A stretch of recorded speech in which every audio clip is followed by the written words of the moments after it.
नमस्कार दोस्तों, मैं राजीव बंसल हांसी की आवाज़ से फिर आपसे मुखातिब हूँ।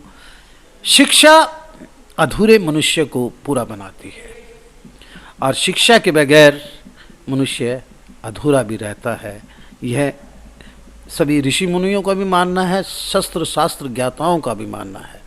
आज हमारे बीच फिर एक बार एक ऐसी शख्सियत यहाँ सौभाग्यवंश मौजूद हैं, प्रवीण चुग जी, जो हसला union all Haryana lecturer association के स्टेट एकेडमिक एडवाइज़र हैं। और इनसे हम जानेंगे कि भी विभिन्न विषयों पे शिक्षा के बारे में इनसे बातचीत करेंगे और बहुत कंसेप्ट क्लियर रहता है। अच्छे ओरेटर हैं, सौभाग्यवंश आज फिर से हमारे स्टूडियो में आप पहुँचे हैं। प्रवीण चुग जी, आपका मैं हांसी की आवाज़ मीडिया पे हार्दिक इस्तकबाल करता हूँ, वेलकम करता हूँ। Extend my welcome to come on Hansi की आवाज़। Thank you very much sir. सबसे पहले तो मैं आपको धन्यवाद देना चाहूँगा। आज की आवाज़ के दर्शकों को भी धन्यवाद हांसी की आवाज़ के दर्शकों को भी धन्यवाद देना चाहूँगा, क्योंकि मैं बच्चों से जुड़ा हुआ हूँ और आजकल कोरोना बीमारी भी चली हुई है। एक त्रासदी की तरह हम कोरोना को देखते हैं और ये करंट टॉपिक आजकल है कोरोना का। इस पर मैं अपने विचार रखना चाहूँगा।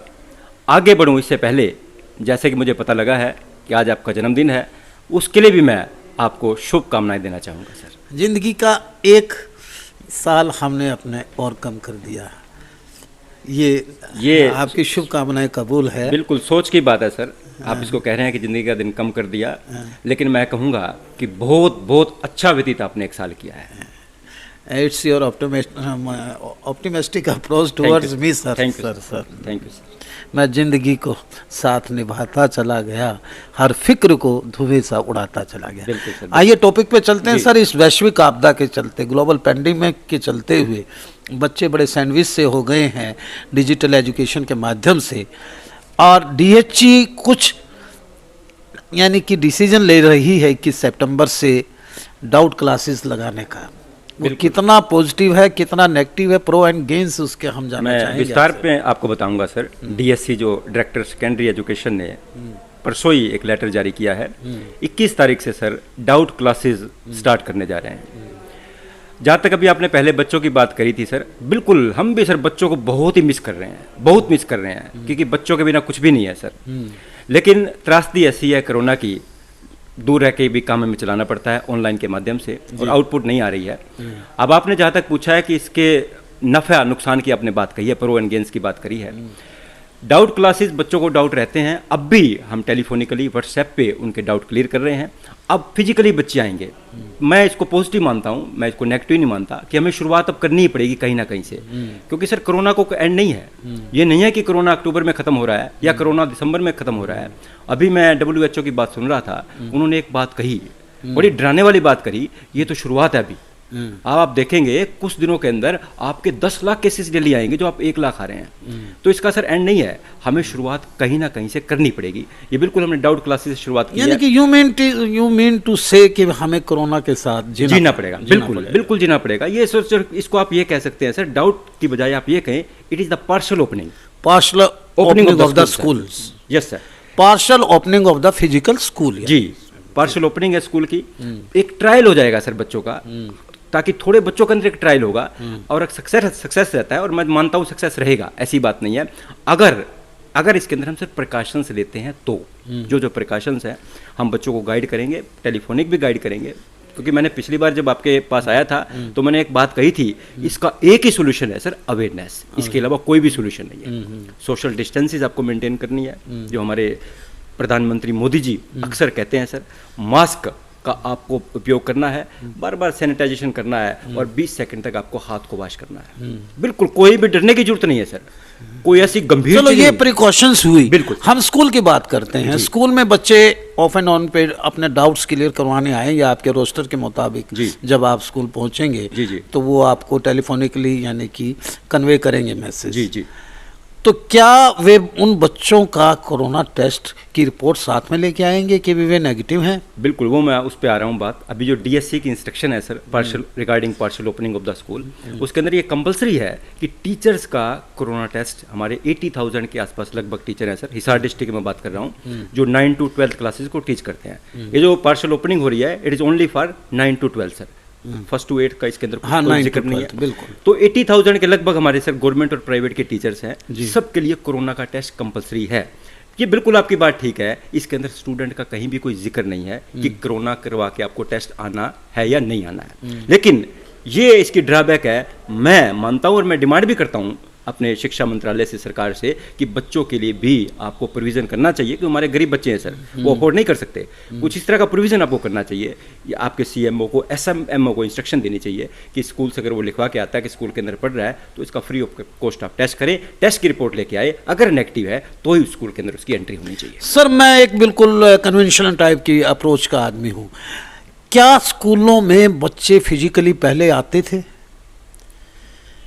कोरोना से पहले की बात करें हाँ, सर, कितनी हाजिरी होती थी? बंक मारते थे सरकारी स्कूलों में? सर बहुत कम। स्कूल की बात बताता हूँ सर, ऐसी बात नहीं है सर, जैसा कि हमारे गवर्नमेंट स्कूल की बात है, सुना जाता है, जनरल प्रैक्टिस है ये। नहीं, 75% बच्चे रहते हैं सर, 75। और जहाँ तक साइंस की बात है, साइंस का तो मैं 90% कहता हूँ सर, बच्चे प्रैक्टिकल भी करके जाते हैं। और रिजल्ट की जब आप हासिल स्कूल का रिजल्ट देखेंगे सर, 95.8, सारे रिकॉर्ड इतने बीट किए पिछली बार। और इस वैश्विक आपदा में फिर बच्चे डाउट क्लियर करने के लिए फिजिकली रूप से स्कूल में हाजिर होंगे, आपको लगता है कि?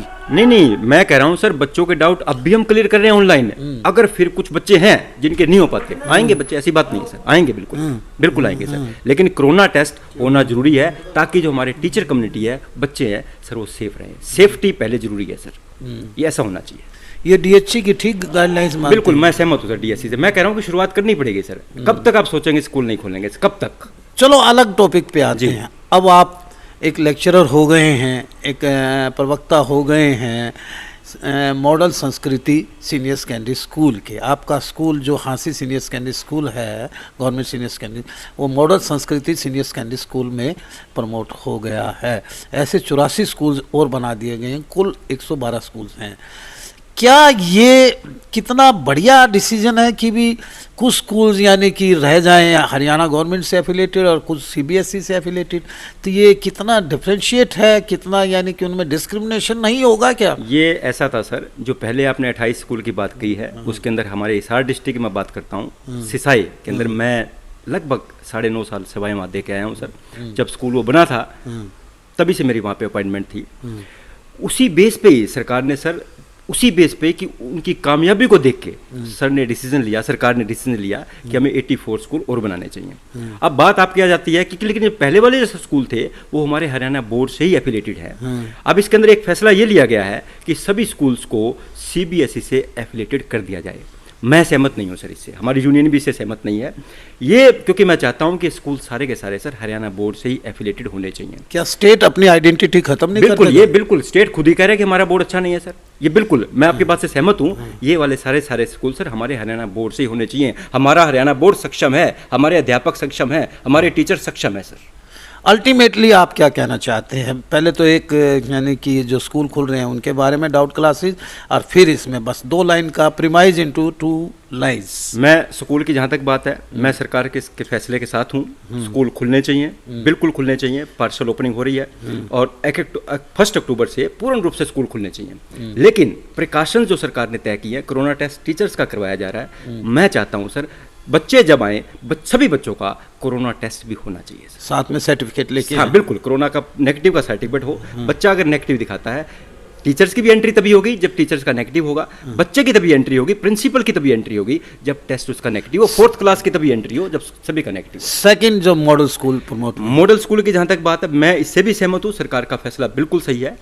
सिर्फ एक इसके अंदर कमी है, ये सारे के सारे स्कूल सर हमारे हरियाणा बोर्ड से एफिलेटेड होने चाहिए बजाय सीबीएसई के। क्योंकि इसके अंदर पॉजिटिव इसका क्या है सर? पॉजिटिव इसका ये है कि हमारा बच्चा एक काली देवी के अंदर है, एक बच्चा विद्या देवी जिंदल स्कूल के अंदर है। उनके अंदर सर बच्चे जो ऐसे अफोर्ड फीस नहीं कर सकते, फीस जो है काफ़ी हाई है। यहाँ नॉमिनल चार्जेस के अंदर 200 मंथली फीस है, 200 के अंदर सर हम उसको क्वालिटी एजुकेशन देने जा रहे हैं। सरकार ने 2 बड़े डिसीजन लिए हैं स्कूल खोलने का इस वैश्विक आपदा के चलते। 21 यानी कि सितंबर को स्कूल पार्शली यानी कि डाउट क्लासेस खोलेंगी और उसके ऊपर 84 स्कूल ऐसे मॉडल संस्कृति स्कूल को प्रमोट किया है। उन पर इन्होंने परिचर्चा की है, प्रोज एंड गेन्स के बारे में इन्होंने बताया है। सर, हम इसी तरह आपकी सेवाएं लेते रहेंगे और आपकी ऑडिटरी हम व्यूअर्स तक पहुंचाते रहेंगे। और आप आए, हमारे चैनल को गुलजार किया, रौनक दी है आपने, इसके लिए हम आपका आभार व्यक्त करते हैं। एक चीज़ और, जैसे ही आप परिचर्चा खत्म करते हैं सर, आप एक शेर बोलते हैं। आज मैं भी चाहूंगा, क्योंकि टॉपिक बच्चों का है सर, मैं बच्चों को डेडिकेट करना चाहूंगा 4 लाइनें। आपका जन्मदिन भी है, 4 लाइनें मैं बच्चों को डेडिकेट करता हूं सर। सफलता एक चुनौती है, सफलता एक चुनौती है, इसे स्वीकार करो। क्या कमी रह गई देखो और सुधार करो। कुछ किए बिना यूं ही जय जयकार नहीं होती। कोशिश करने वालों की कभी हार नहीं होती, कोशिश करने वालों की कभी हार नहीं होती। Thank you very much. विकल्प बहुत हैं राह भटकाने के लिए, विकल्प बहुत हैं राह भटकाने के लिए, संकल्प एक ही है मंजिल को पाने के लिए। अनायास चुग साहब जैसे ऑडिटर हमारे पास आते रहेंगे तो हम मंजिल को पाए जाएंगे। मैं मेरे सीनियर रिपोर्टर रवि सैनी के साथ फिर एक ऐसी शख्सियत के साथ आपके समक्ष हाजिर होऊंगा। देखते रहिए हासिल किया।